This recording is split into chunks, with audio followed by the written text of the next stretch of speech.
Seven leaves. আজ আমি যাচ্ছি আন্তর্জাতিক বইমেলায়, কলকাতা আন্তর্জাতিক বইমেলায়, যেটা হচ্ছে করুণাময়ী বইমেলা প্রাঙ্গণে। গ্রিন লাইন মেট্রোর যে কোনো স্টপেজ থেকে উঠে করুণাময়ীর যে মেট্রো স্টেশনটা, সেখানে নামলেই আপনারা পেয়ে যাবেন আন্তর্জাতিক কলকাতা বইমেলা 2026-এর প্রচুর এন্ট্রি রিচ। তো আমিও মেট্রো করে যাচ্ছি, তো চলুন দেখা যাক কি আছে এবার বইমেলায়। এবং আমার জানার মতো এবছরের পার্টনার কান্ট্রি বা মেন কান্ট্রি বা country in focus is Argentina, এবং মেসিও এসেছিলেন কলকাতা অ্যান্ড ইন্ডিয়াতে। তো দেখা যাক বইমেলায় কী আছে, প্লাস বিশেষ চমক আছে। আমি কি বই কিনবো, কার বই কিনবো, কি দেখছি, মোটামুটি আমি সব দেখানোর চেষ্টা করব। চলুন, খুব বড় না, একটা ছোট সাইজের ব্লগ মতন হতে চলেছে।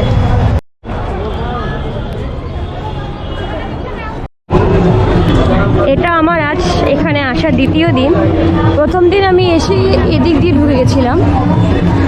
আজ আমি যাচ্ছি সোজা শালিধানের স্টলে। ওখানে যদিও ভিড় প্রচুর, আমি দেখছি আশেপাশে পুনশ্চ, যেখানে আছে পুনশ্চের বই, সেখানে যেতে। হ্যাঁ, national book trust is here.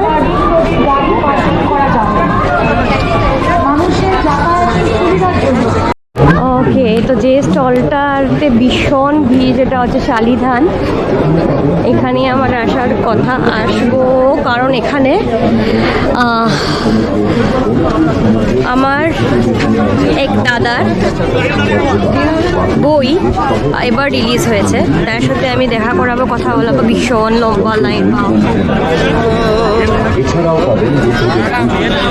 আচ্ছা, কাছে আমি চলে এসেছি, এবার খুঁজতে হবে।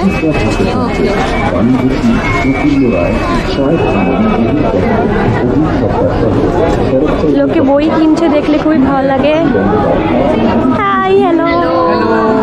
এই যে হচ্ছে সেই দাদা যার বই এবার নাও, একটা দাও আমাকে।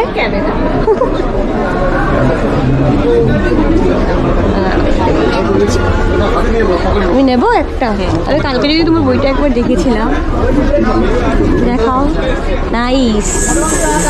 কিন্তু তোমার সাথে এখানে কথা বলবো, ভীষণ ভিড়। কোথায় একটা খালি জায়গায় গিয়ে বলতে হবে। হ্যাঁ, এই তো শুরু হয়েছে। ঠিক আছে, তো আমি একটা অথর সাইন্ড কপি পেতে চলেছি।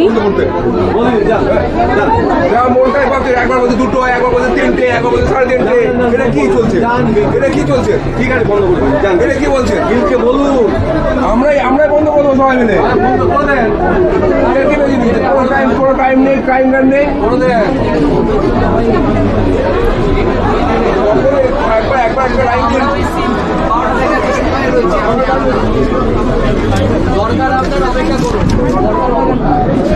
আমরা আপনাদের লাইব্রেরিতে বলিনি তো।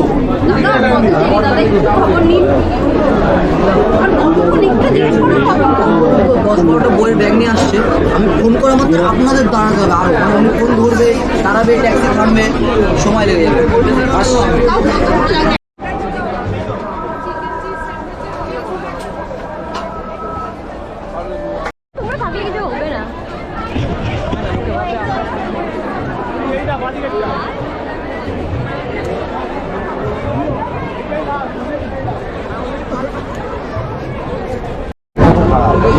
হ্যাঁ, তো আমরা আছি এখন জোশুয়া বোধিরেত্রার সাথে, তার নতুন বই হুলকি পাখির ডাক, এবং আমরা লেখকের সাথে একটু কথা বলে নিচ্ছি।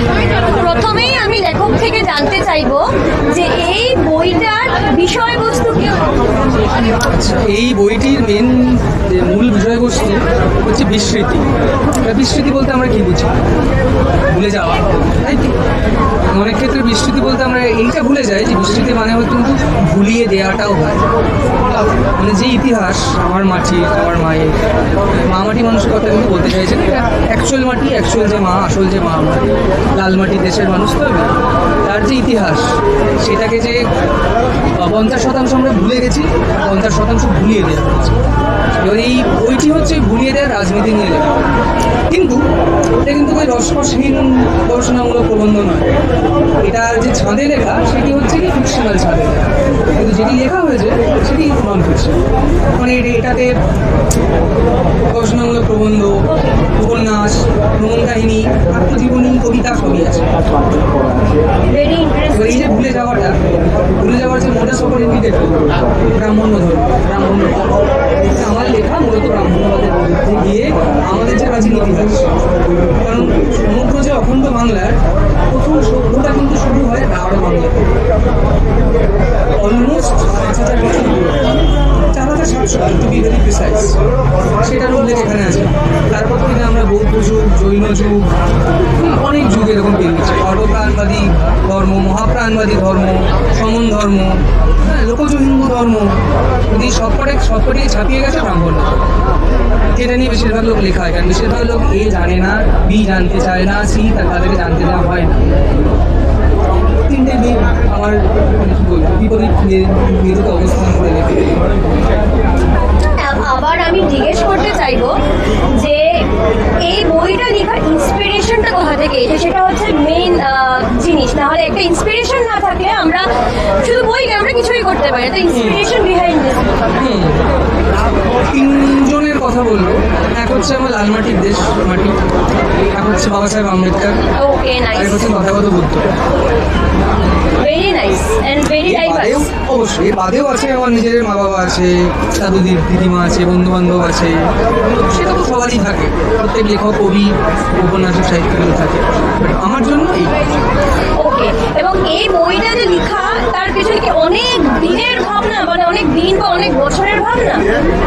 15 বছর ক্ষেত্র সমীক্ষার ফল, মানে মোর দেন 40 years, almost 50 years.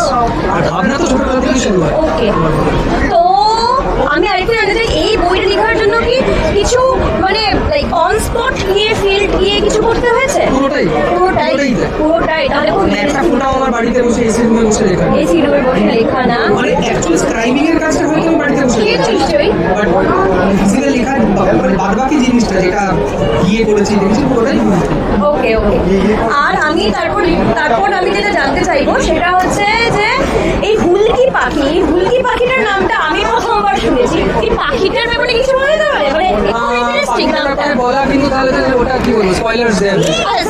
We don't want any spoilers, but খেরোয়ালি জনজাতি মানে সাঁওতালি জনজাতি একটি আদিম পুরাণ থেকে এগিয়ে হুলকি পাখির যে চরিত্র, সেই চরিত্রের ভেতরে কিন্তু ভারতবর্ষের যে আদি চরিত্র যেটা চাপা পড়ে গেছে, চাপা দেওয়া হয়েছে, হ্যাঁ, এটা বৈদেশিক একটা যে ব্রাহ্মণ্য ধর্ম দ্বারা, সেই হচ্ছে সে হুলকি পাখি। এটা বলতে গেলে তো তাহলে আর ঠিক আছে আর বলতে হবে না, না অফ হয়নি চলছে। No, it is fine. So the thing is, last question হচ্ছে যে আমরা আর আগামীতে কি কি পেতে চলেছি, মানে যদি বলতে পারো। আচ্ছা, আমার মার্চ বা এপ্রিল মাস নাগাদ আমার একটি কবিতার সংকলন আসবে, যেটাতে 4টি ভাষার কবিতা লেখা আছে। 4টি ভাষাই আমার, 4টি ভাষা কি কি? বাংলা ওকে, অবশ্যই আনফর্চুনেটলি আমি বাকি বাংলায় লিখিনি।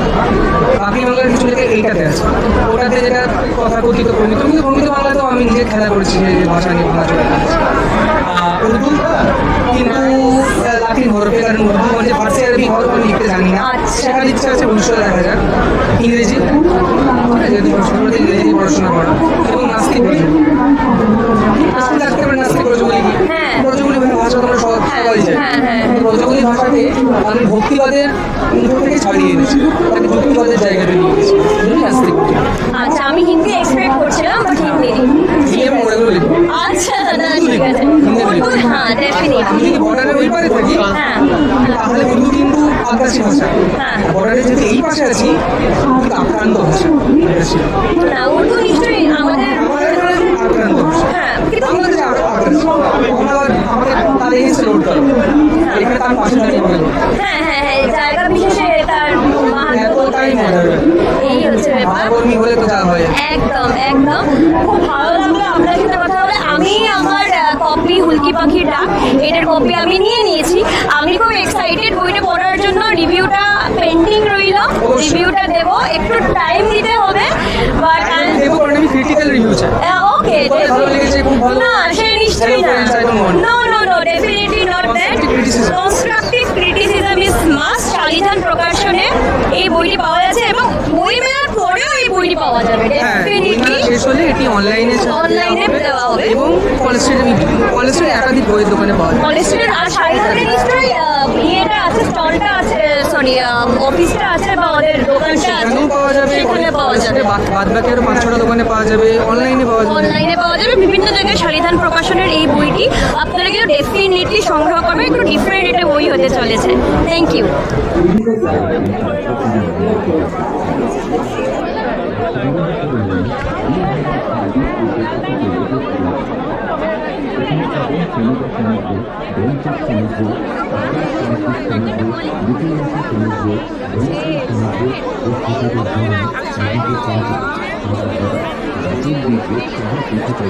নবীন কবি সাহিত্যিকদের কবিতার বই, গল্পের বই ও উপন্যাস।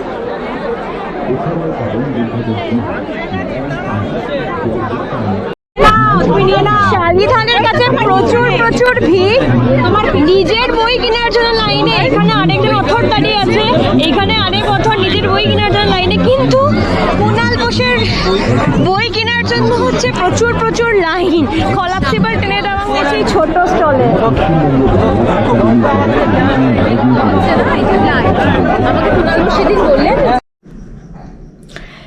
তো প্রচুর ভিড়, ধাক্কি ঠেলা ইত্যাদির পরে এবং কিছু পেট পূজার দরকার আছে, কারণ টেস্ট অ্যান্ড বাইটের স্টলে লেখা ছিল বই পড়লে খিদে পায়, হুইচ ইজ ট্রু।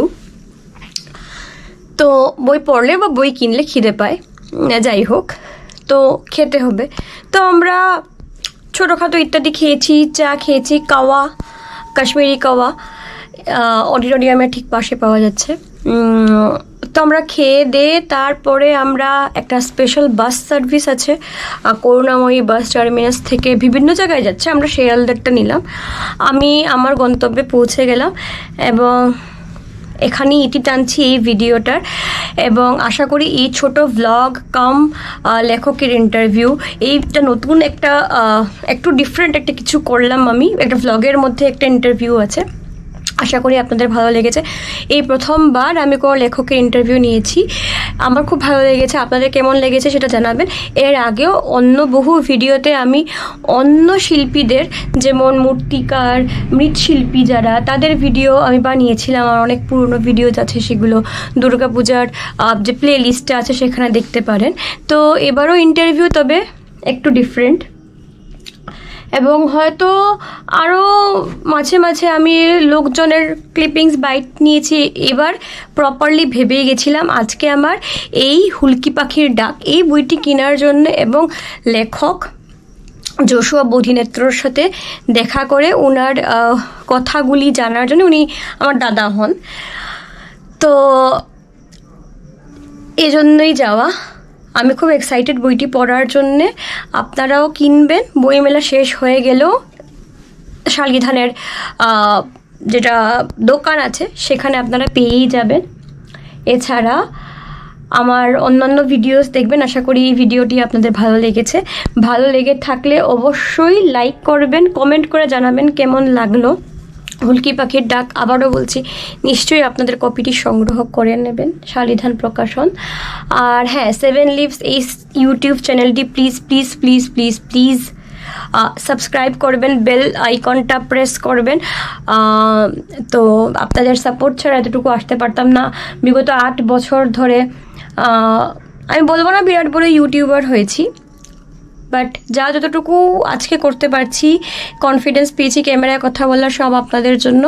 আমি আজ নিজের চোখে দেখলাম যে এক বিশাল বড় ইউটিউবার, তিনি একটি বই লিখেছেন, তার জন্য শালিধানেই এত লম্বা লাইন, মানে দেশপত্র ভারতী আনন্দ মতন ভিড়, প্রচুর ভিড়, স্টল ভেঙে যাচ্ছে।